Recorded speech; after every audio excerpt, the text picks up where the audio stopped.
Paritranaya sadhunam vinashaya chatuskritam dharma samstapanataya sambhavami yuge yuge.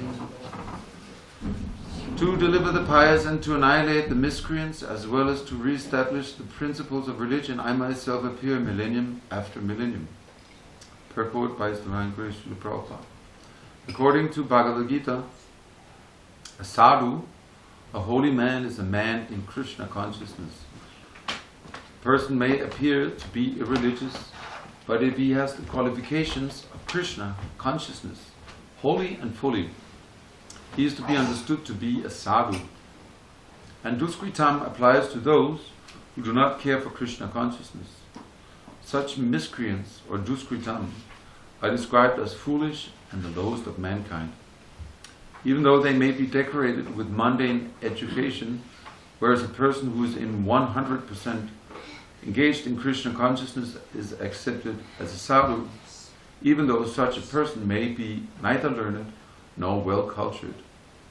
As far as the atheistic are concerned, it is not necessary for the Supreme Lord to appear as he is to destroy them, as he did with the demons Ravana and Kamsa. The Lord has many agents who are quite competent to vanquish demons, but the Lord especially descends to appease his unalloyed devotees who are always harassed by the demoniac. The demon harasses the devotee, even though the latter may happen to be his kin. Although Prahlad Maharaj was the son of Hiranyakashipu, he was nonetheless persecuted by his father. Although Devaki, the mother of Krishna, was the sister of Kamsa, She and her husband Vasudeva were persecuted only because Krishna was to be born of them. So Lord Krishna appeared primarily to deliver Devaki rather than to kill Kamsa. But both were performed simultaneously. Therefore, it is said here that to deliver the devotee and vanquish the demon miscreants, the Lord appears in different incarnations. In the Chaitanya Charitamrita of Krishnadas Kaviraj, the following verses summarizes these principles of incarnation. From Madhya chapter 20, from verse 263 to 264. Sristi hetu ye murti prapanche avatare se ishvara murti avatare namadare mayatita paravyome sahara avastana vishve avatari dhare avatara nama. The avatar or incarnation of Godhead descends from the kingdom of God for material manifestation. And the particular form of the personality of Godhead who so descends is called an incarnation or an avatar. Such incarnations are situated in the spiritual world, the kingdom of God. Where they descend to the material creation, they assume the name avatar. There are various kinds of avatars such as Purusha avatars, Guna avatars, Lila avatars, Shaktavish avatars, Manvantar avatars and Yuga avatars, all appearing on schedule all over the universe. But Lord Krishna is the primeval Lord, the fountainhead of all avatars. Lord Sri Krishna descends for the specific purpose of mitigating the anxieties of the pure devotees who are very anxious to see him in his original Vrindavan pastimes. Therefore, the prime purpose of the Krishna avatar is to satisfy his unalloyed devotees.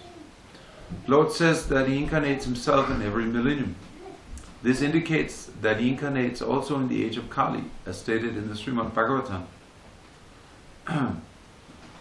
The incarnation in the age of Kali is Lord Chaitanya Mahaprabhu, who spread the worship of Krishna by the Sankirtan movement, congregational chanting of the holy names, and spread Krishna consciousness throughout India.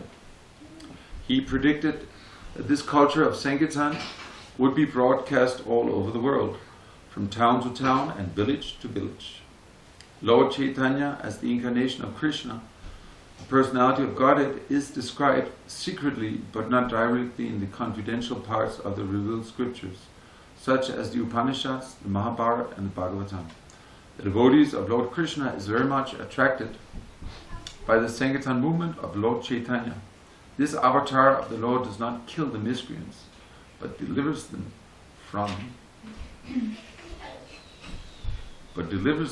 by his causeless mercy.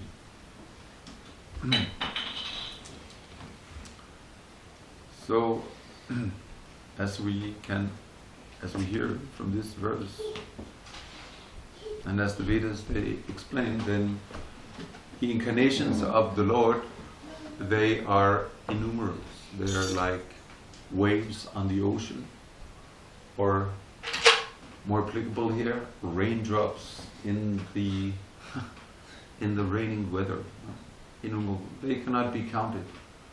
And Krishna, he appears in all ages, and he appears in many different ways. There's many different avatars, persons who are descending. And he does so in all forms of life. He descends in the animal species, someone who knows what species he appears in the animal species. A fish. But not the three of you, everyone else. Lion. Lion. He appears as a half lion, yes. And he appears as Pig. As a boar. Not a pig, not like a Yeah. you know. And he appears as tortoise. And then he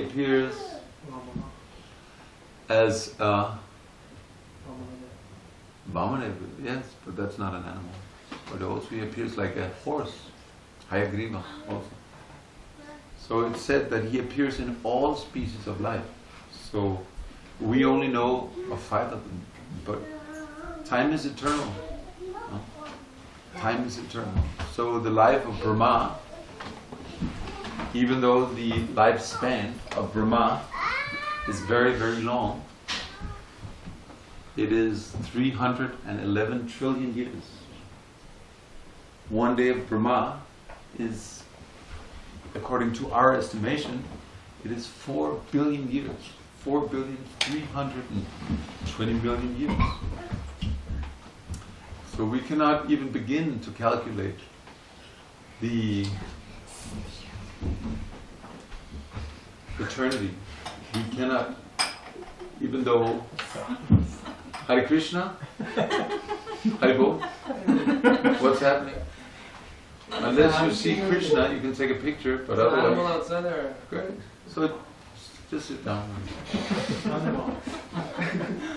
So in human society, we are conditioned because we don't see.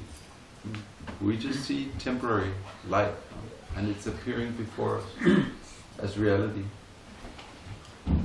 Hare Krishna, could you take the animal or the children outside? I don't know what's going on out there. What is going on? Is a male deer? It's a male deer. Okay, go out and watch it. It's actually a deer appearing. I guess so. it's going away now. But Krishna. It's not Krishna. Sorry, I just wanted to film it. Because there was also a male, there was also a deer appearing at the time of Ramchandra's. There was also a deer appearing at that time. Of course, we are more attracted to so many other things. We're not actually attracted to the appearance of the Lord. It's not so interesting. We're interested in so many other things. So that is, you can say, this is our disease. Yes? But we are attracted to so many other things. When actually there is an appearance of the Lord, we don't consider that so important as when the deer is appearing in the garden. Then it's very interesting. But actually every moment there is a miracle happening. Every tree that is growing due to the potency of the Lord. Every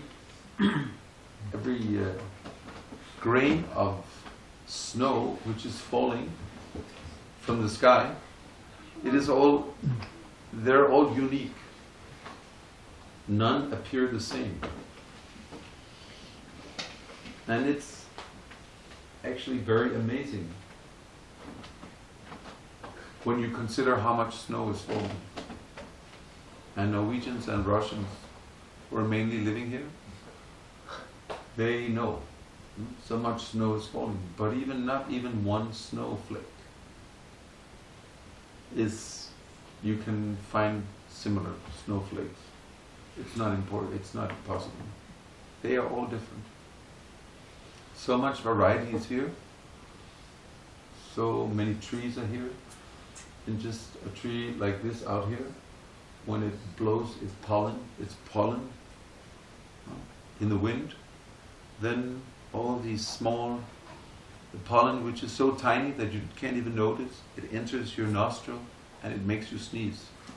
But such a small pollen has the potency to create such a big tree that, again, in itself, it creates so many pollens and can be the source of so many trees. This is the potency. This is the potency of the Lord. Krishna, he is an expansion of Krishna. First expansion of Krishna is Balaram, And from Balaram appears Sankarshan, and he is the first. He's the first person in the first quadruple expansion. From this Sankarshan appears Narayan, and from that Narayan appears a second quadruple expansion of Krishna. So this is now already fourth, fifth link, and from this Sankarshan appears all the innumerable incarnations of Krishna. This is just one expansion of an expansion of an expansion of an expansion of an expansion of Krishna. All the avatars that descends, all the Vishnu avatars, they expand from him. So Krishna, he has unlimited potency. And also, actually, this is the Mahavishnu. The Mahavishnu and the Karanadakashaya Vishnu, he expands from this Sankarshan. And from Karanadakashaya Vishnu, all the material universes, they emanate from the pores of the skin, like when we are sweating. Then very small, tiny, not even drops, but specks of sweat, they come out of the skin. But in the body of Mahavishnu, it's the universes. And the appearance of the universes, the manifestation of the universes, they have no end. They're unlimited also. They cannot be counted. So this is the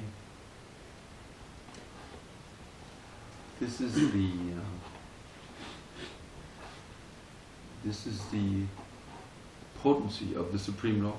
The potency is that he is completely beyond our conception, but still he descends into this material world, because for him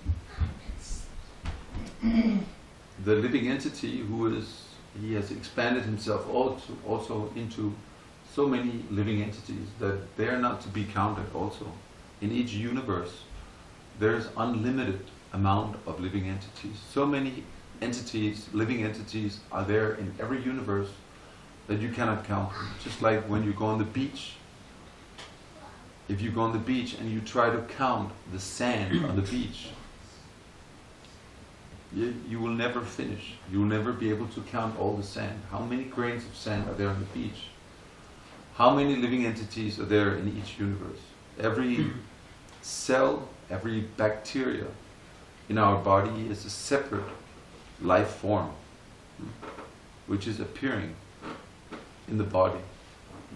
So many living entities. But still Krishna, he also expands as the Paramatma, and he enters into the heart of all living entities. He is present in the heart of all living entities. And still he appears in his original transcendental form. He appears from time to time in every age to display his different pastimes. Ramchandra, he is Lila avatar, and as we heard Chaitanya Mahaprabhu, he's Chana avatar, he's hidden avatar. He is not directly described. So therefore, because in every millennium Krishna, he descends as the Yuga avatar to give the Dharma, the Yuga Dharma for every age. For the age of Satya Yuga, it is meditation. For the age of Treta Yuga, it is grand worship, it's grand sacrifices. And in the Dwapara Yuga, it's deity worship or temple worship. And in this Kali Yuga, it is the glorification, the chanting of Hare Krishna. But because Chaitanya Mahaprabhu is a Chana avatar, then his name is also, he's an hidden avatar in this age. In his name for this Yuga cycle is also Tri-Yuga, because he only apparently appears 3 times. And among those 3 appearances, Ramchandra, he is not counted as one of them, because he appears to display a lila, a pastime. We also know that Krishna, he was one of the Yuga avatars, and he was the Yuga avatar for Dwapara Yuga. So he appeared to show also pastimes, but also he appears as the deity, as Krishna. And both Krishna and Ramchandra, they appear and they display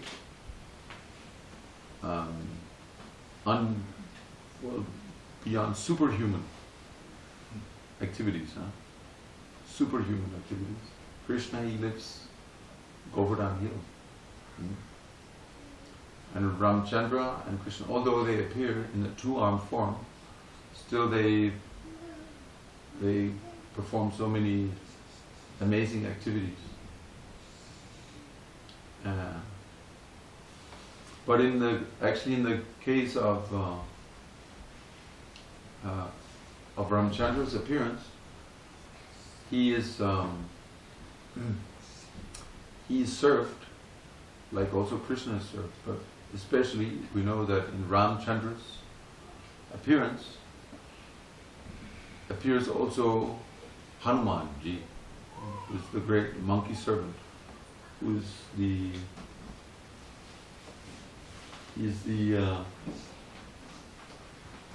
he's actually there to Krishna. He's so kind that he appears to help. He appears to help us.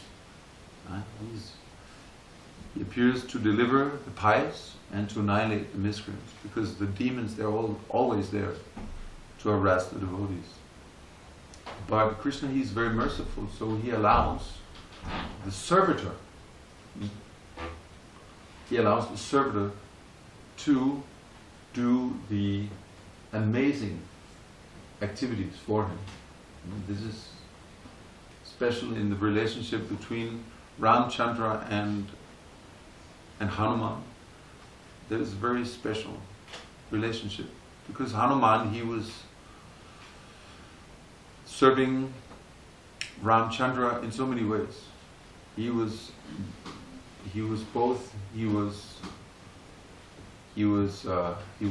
the umbrella, serving, the tail was serving as the umbrella. He was coiling it up and he was holding it above Ramchandra. Sita Ram, he's coiling his tail, so it's like an umbrella. He was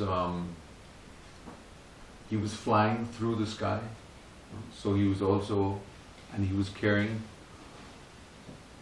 Lord Ram on his back. He was also messenger, and he was also scout. He went to look for Sita in the Ashok Gardens. He found her in the Ashok Gardens in Lanka. And he also he serves Ravana also, that his tail is like a flag when he's flying through the sky. Also the tail is like the flag of the Lord's vehicle. And also we know that he appears on the flag of Arjuna on his chariot. He's also there because of his victorious service that he's serving. So he became very famous, very famous. He also serves Ram. He brings herbs from the Himalayas, and because he couldn't, no, it is Sanjeevani. Because he couldn't find. It's called the Sanjeevani Parvatam. It's not Himalayas. It is the Sanjeeva mountain. Yeah. But it wasn't the Himalayas. No. That's what we hear. Yeah. So they're up there. Yeah. So he goes there and because he doesn't know, what herb he has to bring. You know? Then he brings the whole mountain and he becomes famous like this. And Hanuman, he was even from when he was very small, he was throwing big mountains around. He appears, one story is that he appears in Hampi. And in Hampi, those of you who have been there, it's like, it's very flat, but everywhere is thrown big boulders, big stones, and they're round. So the rumor goes that this is where Hanuman, he was playing with rocks. And because he was playing around, like these are monster-sized rocks, sizes of houses. And because he was playing around with these big rocks, they all became round, like this. So Hanuman, he's also famous because, he's famous because of his servitorship. We know of the 9 different processes of surrender: Shravanam, Kirtanam, Vishnu, Smaranam, Parasevanam, Archanam, Bandhanam, Dasa.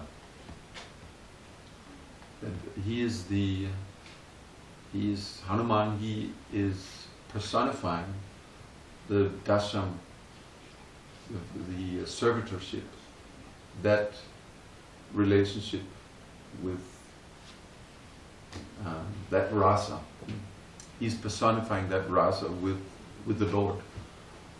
So, as a servitor, he's very unique because he gave such great service. He did such great service.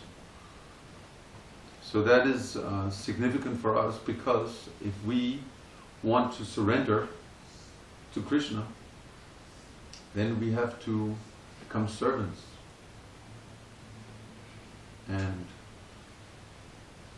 chanting Hare Krishna and reading the books of Prabhupada is actually not sufficient,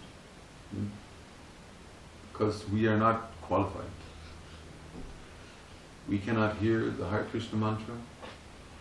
We cannot really absorb the philosophy. We cannot practice the philosophy ourselves. But one thing we can do is that we can serve. To some capacity, we can do service. So, because yoga means to connect.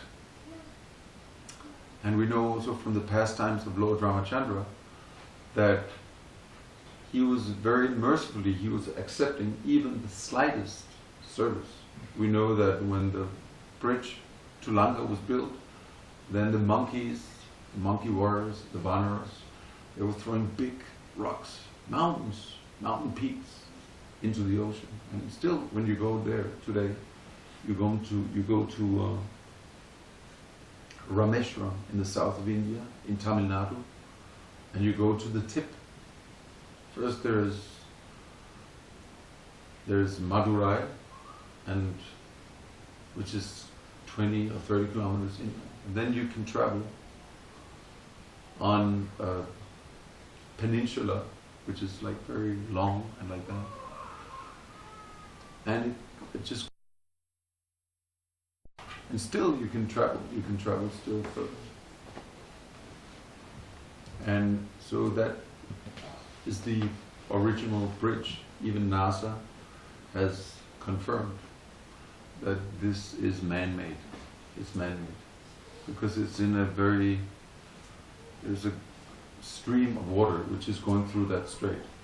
So nothing like that would appear of it, from itself. It wouldn't be corals. It's actually breaking down because the water, the tides, is breaking down this great barrier there. But it's actually only from the coast of India to the island of Lanka, there is between 50 and 100 kilometers, mainland and to the island.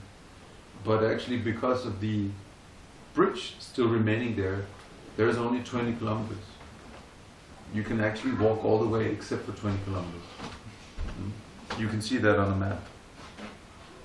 And it's quite amazing when you go there, because you see ocean on both sides, and it's just becoming more and more narrow, just like when you go to the north of Denmark Ocean. But this is even more amazing. So, but so Ramchandra, he accepted service, even though very insignificant. So even though the big monkey soldiers, the Vanaras, they were throwing out rocks, mountain peaks into the ocean to create this create this bridge. The small spiders, the spider servants also, they were throwing small pebbles of sand, pushing like this. So some of the monkey soldiers, they became very, look at this small spider. But Ramachandra, he would be very careful and take them into his, also considering them that they're doing service to their capacity. So this Kali age, then people there all, we're spider-like, because we are not qualified. We cannot follow the 4 regulative principles. We cannot hear when we are chanting the holy names. We have difficult time doing basic human things. We're very unqualified in any way. But Krishna, he appears in every age. So in this age, he also appears. And there's a possibility of doing service still. Some services there. So service can be practical. Money can be given for the service of Krishna. Some service can be given in the form of helping in prasadam distribution. We can help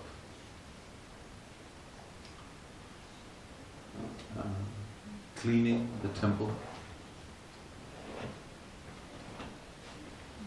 We can give out invitations. So many things are there that can be done. So this is actual service. So when we serve, then we connect. Because without service, chanting will not be effective. Because we have to still chanting in the beginning stage. We are not able to really. Still, we're committing so many offenses, and still we are not being attentive while chanting Hare Krishna. So many offenses will be there, and so therefore service is needed, because service is more done with the body. The mind is all over the place. It is disturbed and uncontrolled and flickering.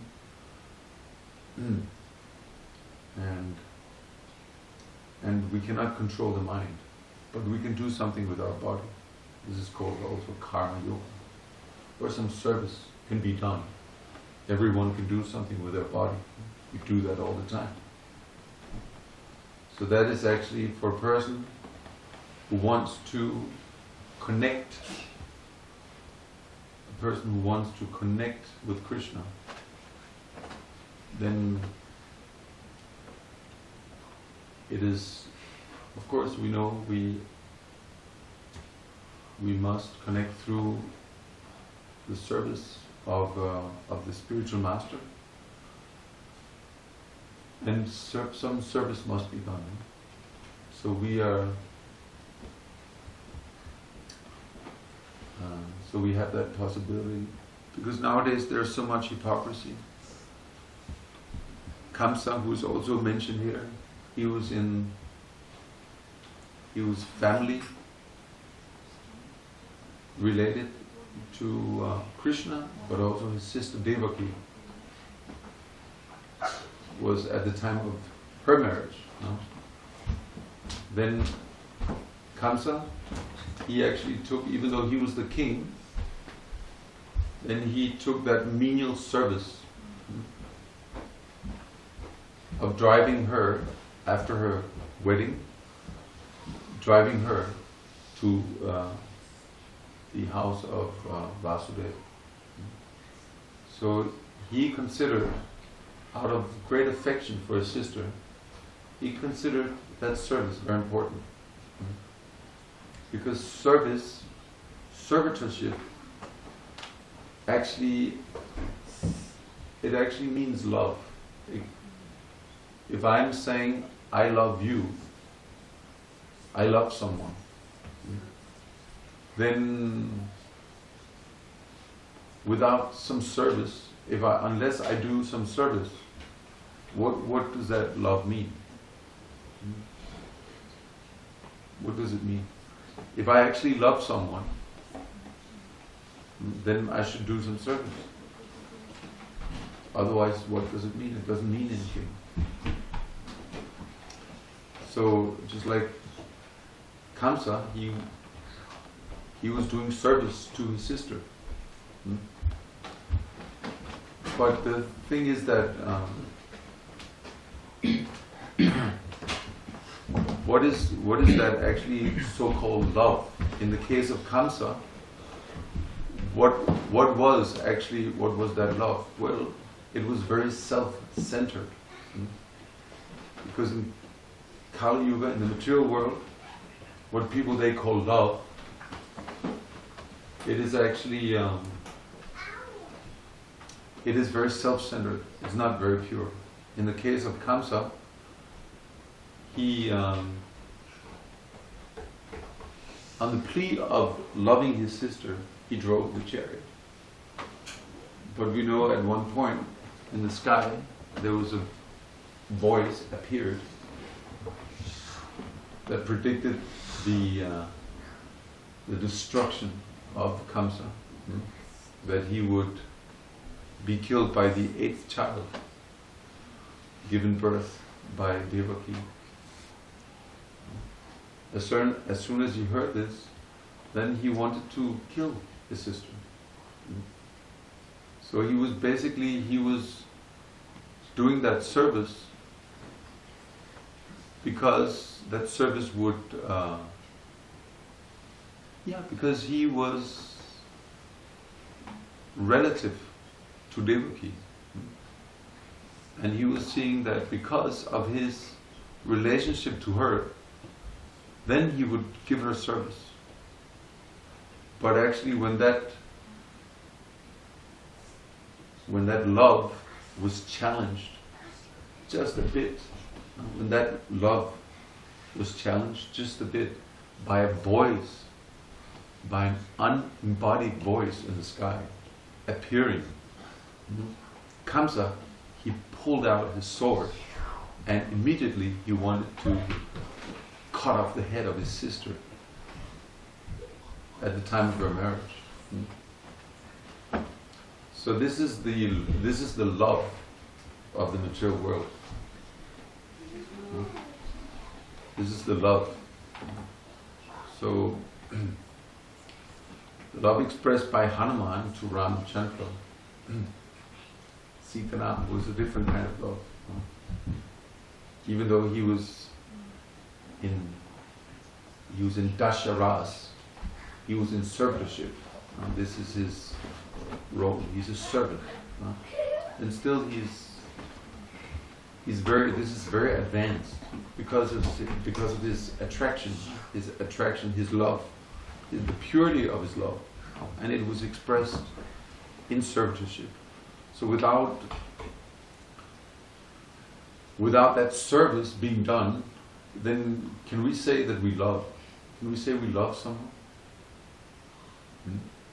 We can't really say that we love someone unless, and we can't even say, we can sit and we can chant Hare Krishna from now on till the end of time, but without any service.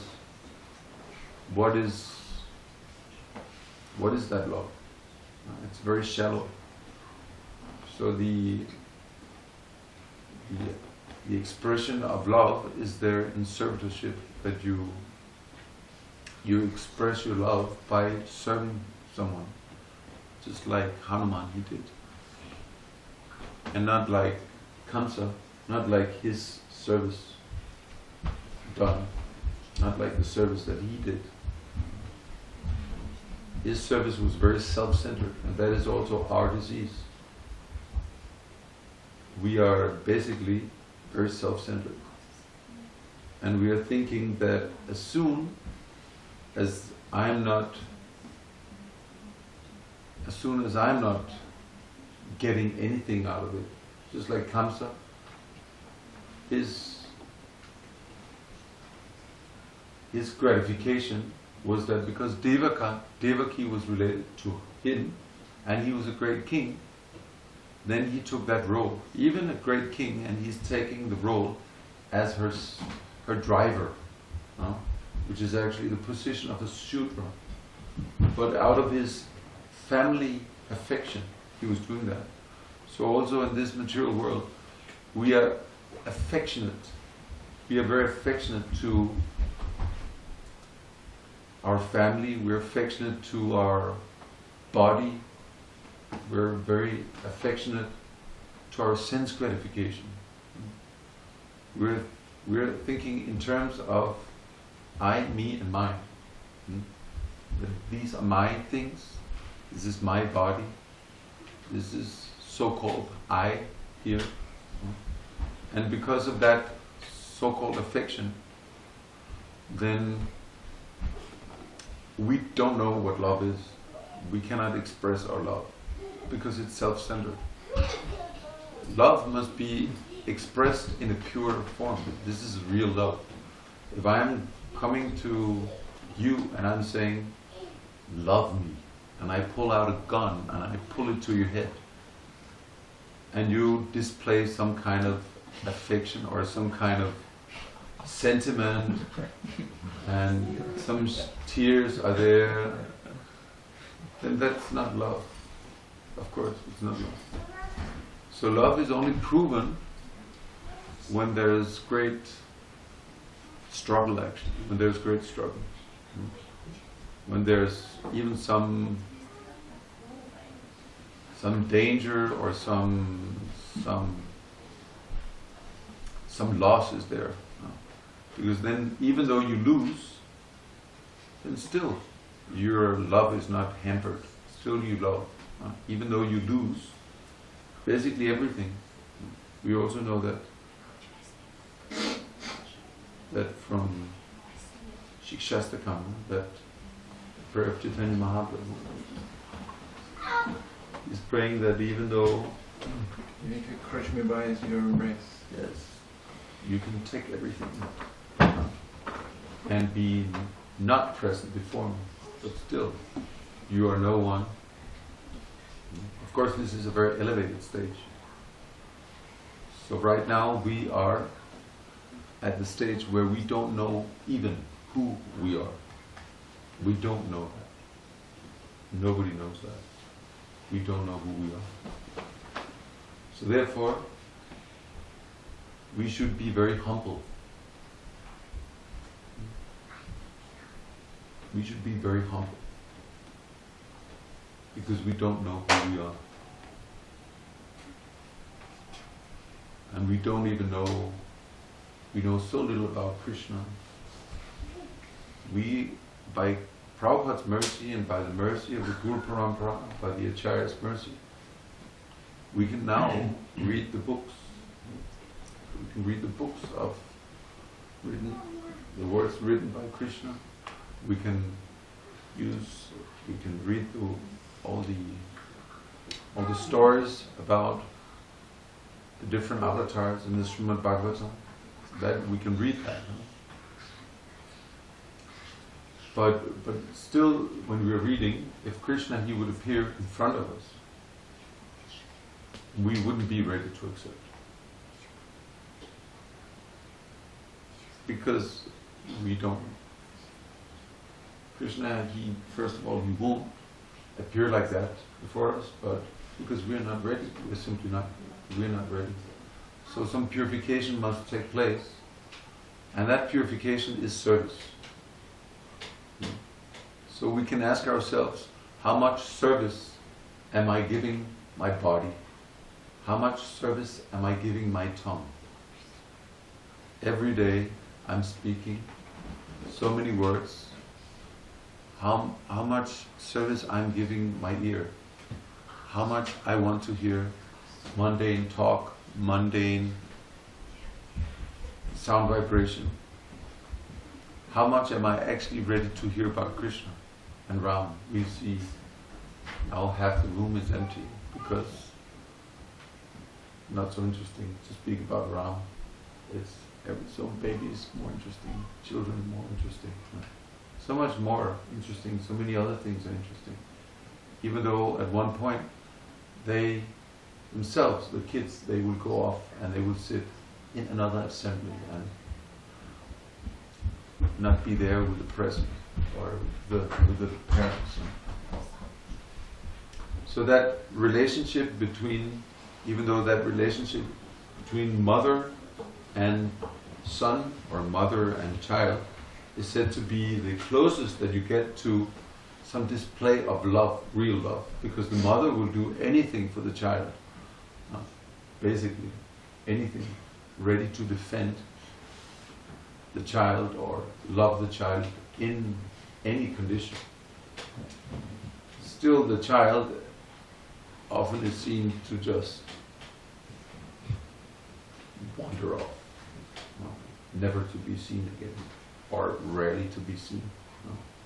So this is the love, especially in Kali Yuga. So we send our parents, we send them to old people's home. Rarely see them. So there's very little affection, very little love in this material world. With one hand, we kill animals, we eat meat, we eat fish, we are ready to kill. And with the other hand, we affectionately, we pet our animals or our kids or family members in the name of love, and we say, oh, I love you. But it's so shallow that just the Kamsa, just some voice appearing in the sky, and he's ready to kill his own sister. And this is actually us. We are Kamsa. We are all Kamsas in disguise. We may not be kings. We may not be powerful. We may not have a sword. But we are by heart, we are just like Kamsa. We are ready, if we are a little offended, if our sense gratification is taken away from us, then we are ready to kill. Just like we see wars there in Syria and wars there in many places. Civil wars there, very nasty. Neighbors killing neighbors. And they're torturing, they're killing right there in front of the cameras. They're ready to kill. It's happening all the time. Every year, 400 billion animals are slaughtered on this planet. Every year, 400 billion animals are slaughtered every year. So what kind of love is that? And we're born out of this. We've been maybe for a few years practicing Krishna consciousness or whatever to some degree. So we're product of all this. We're product of this modern society. And there is no love. The only way, if you want to show your love, if you want to express your love, then you express it by serving, giving service to Krishna. By giving service to ISKCON. That ISKCON, Prabhupada, he has appeared, and he says that ISKCON is none different.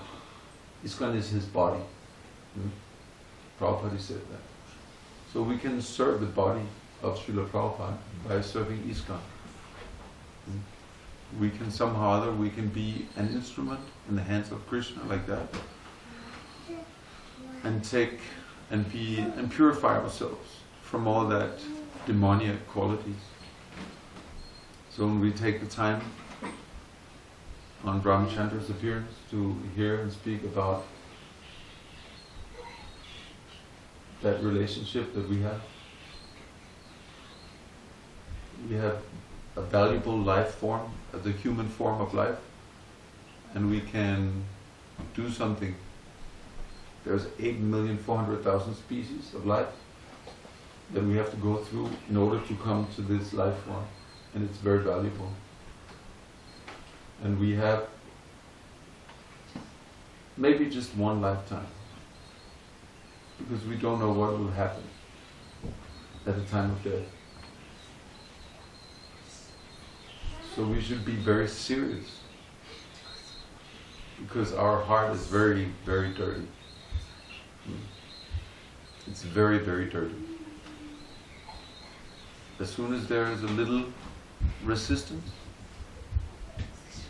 we run away. Just a little resistance. So many impurities are there in the heart, that we are fully all the time engaged in serving our senses, engaged in serving our mind.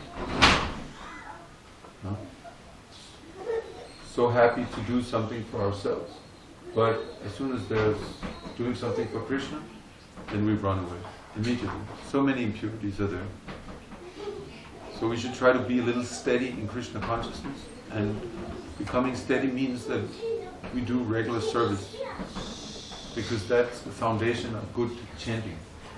If some connection is done there by service, then some mercy will be there, and from that mercy we can actually start to develop a desire for hearing and chanting. And that's the foundation of spiritual life. The spirit soul is woken up from sound vibration. That is the relationship. This is how it is brought about. The wake of consciousness is brought about by the sound vibration that emanates from the mouth of the Supreme Lord or his devotees. And of all that sound vibration, then the Hare Krishna Mahamantra is most unique sound vibration. But in our present condition, our present Kamsa condition, then what can we hear? We can't hear anything. We may see ourselves in disguise with tilak or chanting. We may think this and that, but when there's a little resistance, we give up right away. Then we're not ready. We're not ready. So this has to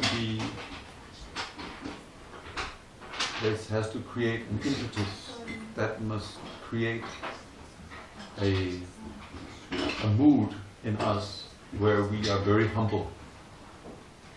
And that means we become very eager to hear not our own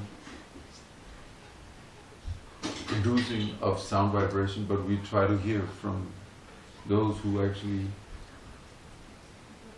doing some service. There's so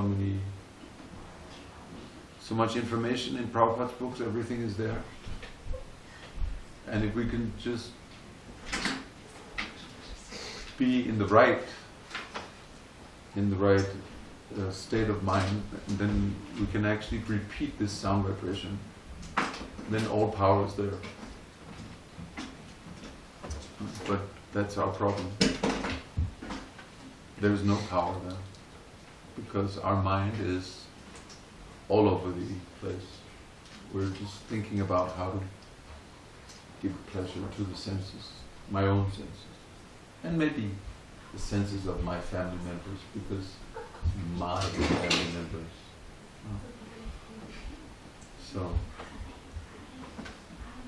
So we should be critical, look into our heart and change something. Ramchandra Maha Mahotsava ki Jai!